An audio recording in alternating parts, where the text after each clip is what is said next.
Okay, let's talk about it. The single biggest and maybe the most confusing cost of owning a home: real estate taxes.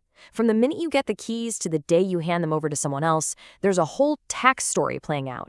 We're going to crack that code right now. Have you ever gotten that property tax bill in the mail, opened it up, and just felt your eyes glaze over?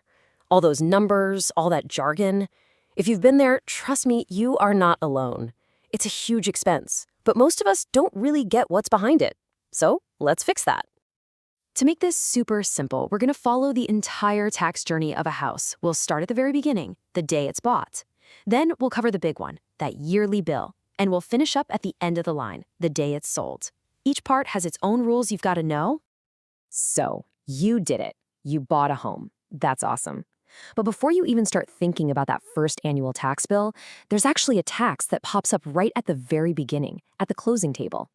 It's called the documentary transfer tax. Sounds pretty official, right? But really, all it is a one-time fee the government charges for the paperwork to officially transfer the property from the old owner to you. And it's all based on how much the house sold for. So how much is it? Well, it's 55 cents for every $500 of the sale price. But here's the interesting twist. Even though it's part of you buying the house, it's almost always the seller who actually pays it. This all gets handled during escrow, where a third party makes sure all the money and paperwork gets to the right place. All right, let's get to the main event, the one you're going to get to know very, very well, your annual property tax bill. This is the big one, the recurring cost that helps pay for all the local stuff we rely on. Schools, roads, police, firefighters. The whole system is built on one simple idea. It's an ad valorem tax. That's just a fancy Latin phrase that means according to value. It's pretty straightforward. The more your property is worth, the more tax you pay. That's the foundation for everything else. Now, this is something that trips a lot of people up. There are two totally different county offices handling your taxes. First, you've got the county assessor. Their only job is to figure out what your property's worth. Then you have the county tax collector. They're the ones who actually send you the bill and collect your money. They don't decide the value. They just send the bill based on it. Knowing who does what is key. Look, you absolutely cannot talk about property taxes in California without talking about the big one, Proposition 13. This law from back in 1978 completely rewrote the rulebook. It's the reason your neighbor who's been there for 40 years might pay way, way less in taxes than you do. So here's the first golden rule of Prop 13. Your main property tax is capped at a maximum of 1% of your property's assessed value. That's it. When you buy a house, they set its value right then and there, and your tax base is 1% of that price. And here's the other half of the magic formula that gives you so much stability. No matter how much your home's actual market value shoots up, the value they use for taxes can't go up by more than 2% in any given year. This is what protects you from those giant, shocking tax hikes and keeps your bill predictable year after year. Okay. Knowing the rules is one thing, but what you really want to know is, how can I lower my bill, right? Well, let's get into the good stuff. There are a few really important programs out there designed to give homeowners a break. The most common one, by a long shot, is the homeowner's exemption. This is a super straightforward benefit for anyone who owns and actually lives in their home as their main residence. Seriously, if this applies to you and you're not getting it, you are just leaving money on the table. So, what's it worth? This little exemption shaves a cool $7,000 right off the top of your property's assessed value before they calculate the tax. It might not sound like a huge number, but hey, it's an automatic savings that adds up every single year. Next up, there's the Veterans Exemption.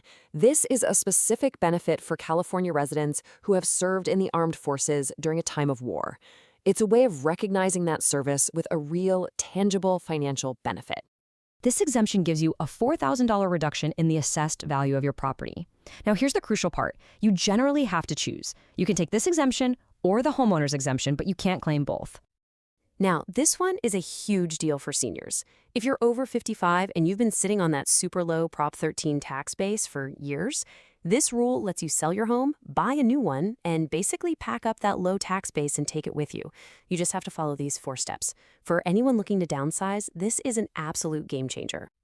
And here we are, the final chapter of our journey, the day you sell your home. After years of paying property taxes, there's just one last tax to think about, and this one is all about your profit. This brings us to something called capital gains. It sounds complicated, but it's not. It's just the profit you make, the difference between what you sold the house for and what you originally paid for it. And yes, that profit can be taxed, but there's a massive exception for homeowners. And this is just fantastic news. The tax code gives you this huge break. If you're single, the first $250,000 of profit you make is completely 100% tax-free. $250,000 just gone from your tax bill. And it gets even better than that. If you're married and you file your taxes together, that number doubles. You can make up to $500,000 in profit from selling your home and not pay a single dime in capital gains tax on it. This is one of the most powerful wealth-building tools there is. Now, of course, there are a couple of key conditions. First, this has to be your main home, your principal residence, not a rental property or a vacation spot. And second, you can only use this powerful tax break once every 2 years. So there you have it. From the transfer tax when you buy, to that annual bill controlled by Prop 13, all the way to the huge capital gains break when you sell, that's the tax life of a home. Understanding this journey isn't just about crunching numbers. It's about being an empowered, informed owner of what's probably your most valuable asset. So the tax code isn't just a bunch of rules, it's really a set of incentives. Now that you know about things like that massive capital gains exclusion, or the ability to take your tax base with you when you're older, how does that change the way you think about your home? Not just as a place to live, but as a financial tool for your future.